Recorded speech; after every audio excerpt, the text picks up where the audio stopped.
on collaborait ensemble avant. Donc comme la crise est venue, ça a partagé. L'autre se dit que ouais, je suis de mon ethnie, l'autre se dit je suis de mon ethnie, donc chacun chez soi. Ce n'est plus comme avant. Chacun a peur. Donc ça fait qu'on duplie en brousse. Vraiment, chacun se méfiait ici. Guéret, ça dit il y a des codes. On ne doit pas s'approcher aux étrangers. Les étrangers aussi, eux aussi se méfiaient. C'est parce que le comité d'alerte précoce n'existait pas au préalable qu'il y avait tout ça. Mais depuis le comité d'alerte précoce s'est installé, dès qu'il y a un petit problème qui s'annonce net, le comité est là pour anticiper.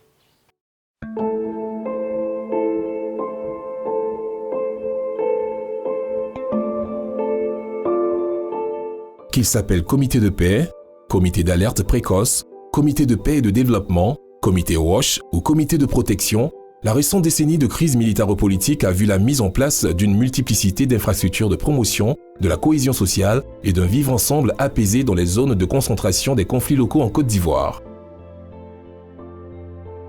Dans l'Ouest montagneux, région particulièrement affectée par la crise, la majorité de ces infrastructures ont toutes quasiment été mises en place par des ONG internationales, rarement par des ONG locales, mais presque jamais par les communautés elles-mêmes.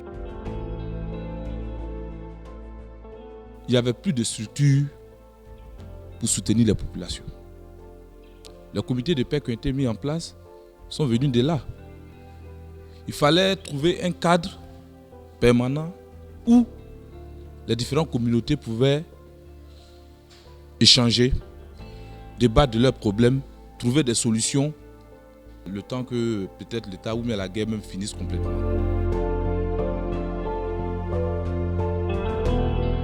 En effet, dans de nombreuses localités de la région, le risque d'exacerbation des tensions de cohabitation entre communautés s'est accentué par l'affaiblissement ou l'absence de l'autorité, qu'elle soit coutumière ou étatique.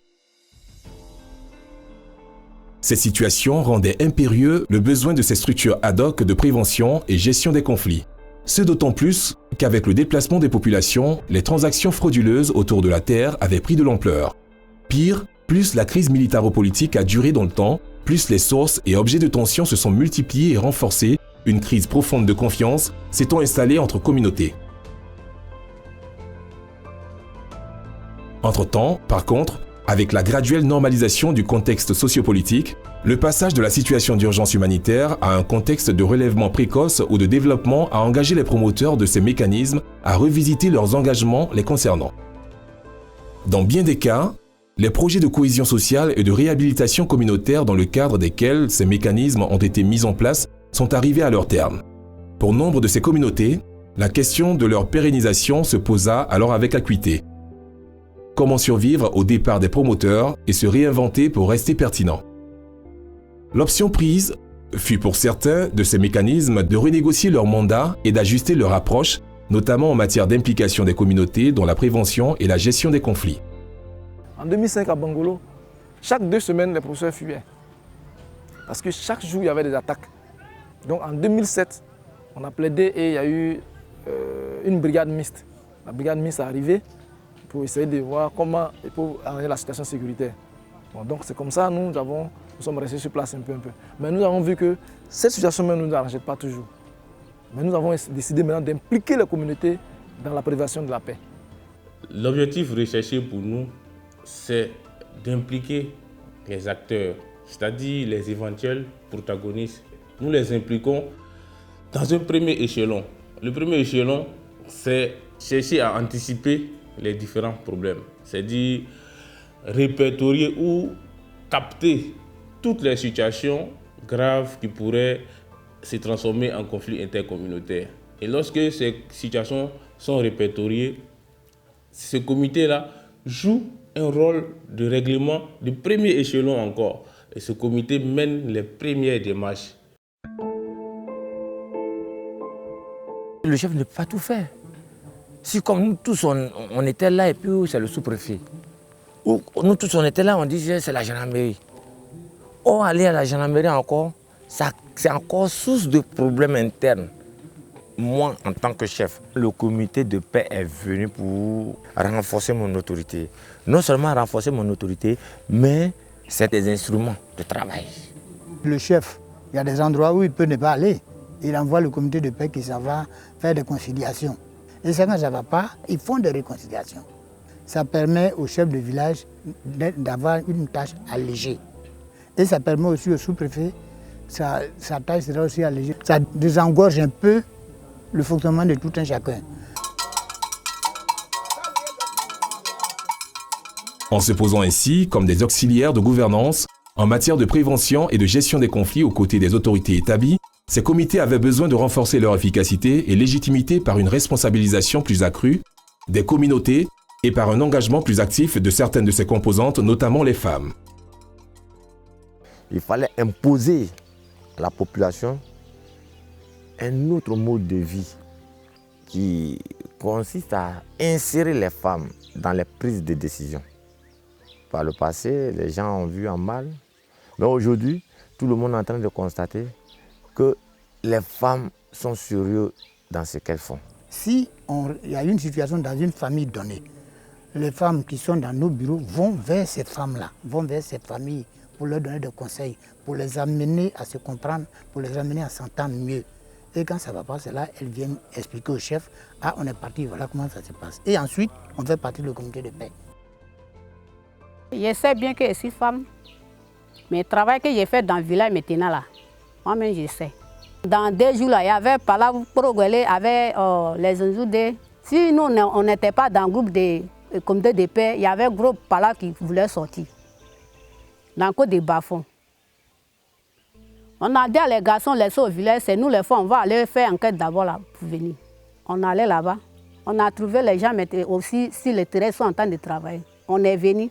On a dit ça au comité de paix. On a essayé de rentrer dans les villages. Ça n'a pas pu. Les chefs disent qu'ils ne veulent pas. On se levait, nous les femmes, on se levait pour aller voir le sous-préfet. Et voilà ce qui se passe dans nos villages. Il a dit oui, ce que vous allez faire, c'est bon. Mais comme ça, si vous n'étiez pas parti là-bas, ça allait devenir gros par là. Fort de ce soutien de l'autorité, quelques-uns de ces comités ont tenté l'expérience de revisiter leur démarche, notamment dans la façon d'approcher les communautés. Avant, on faisait les sensibilisations à grande masse, dans le village, au micro, avec des musiques, on appelle tout le monde. Mais j'ai vu que ce n'était pas trop ça, parce qu'en faisant ça, là, beaucoup ne comprennent pas. Et la paix, là, ça commence par soi-même d'abord, avant de sortir avec. J'ai vu que sensibilisation de porte en porte est bien écoutée par rapport aux sensibilisations en gros. Parce qu'en gros, là, ceux qui viennent là, beaucoup ne viennent pas pour écouter, ils viennent pour se moquer. Or, quand tu prends l'attention de 2 personnes pour les faire asseoir, pour dire « Ah, voilà, ils prennent leur temps pour t'écouter. » Condition essentielle à la survie de ces communautés, le sens élevé du bien commun et de l'intérêt général ont été pour beaucoup la trame globale de leur réinvention.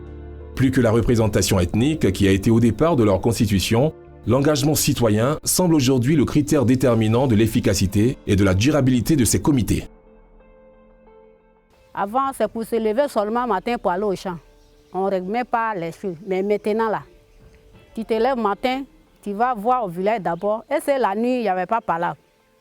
Et c'est matin, il n'y a pas palabre. Tu finis de faire ça et puis tu rentres au champ. Et c'est que je ne gagne pas dedans, mais ce que j'ai fait là, c'est bon par rapport à l'argent. Tu peux avoir l'argent, je dis beaucoup, et puis il n'y a pas d'entente dans le village. L'argent là, ça ne donne rien. Ça peut partir comme ça. Mais quand il y a entente dans le village, un peu l'argent que tu vas gagner là, tu sais comment tu vas manger. C'est à cause de ça, moi, je suis dedans. Je considère que je suis devenu guéri. Après 13 ans de vie à Bangolo, je suis devenu guéri.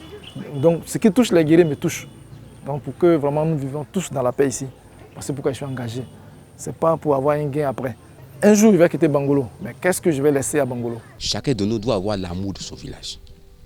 C'est-à-dire, il faut te dire que ce que tu fais là, tu le fais pour ton village, tu le fais pour tes parents. Moi, personnellement, depuis près de 3 à 4 ans que je suis là, je suis toujours engagé. Même souvent là, je prends même mon propre argent pour effectuer des déplacements. Et je le fais pour l'amour de mon village, pour l'intérêt commun de tout le monde. Parce que si tu te développes, qui va venir le faire à ta place? Personne ne peut venir te développer à ta place. Une fois qu'il y a la paix dans mon village, ça c'est un grand nom pour moi. Ils vont dire que grâce à Barthélemy, grâce au comité de paix, on vit bien, il y a la paix entre nous.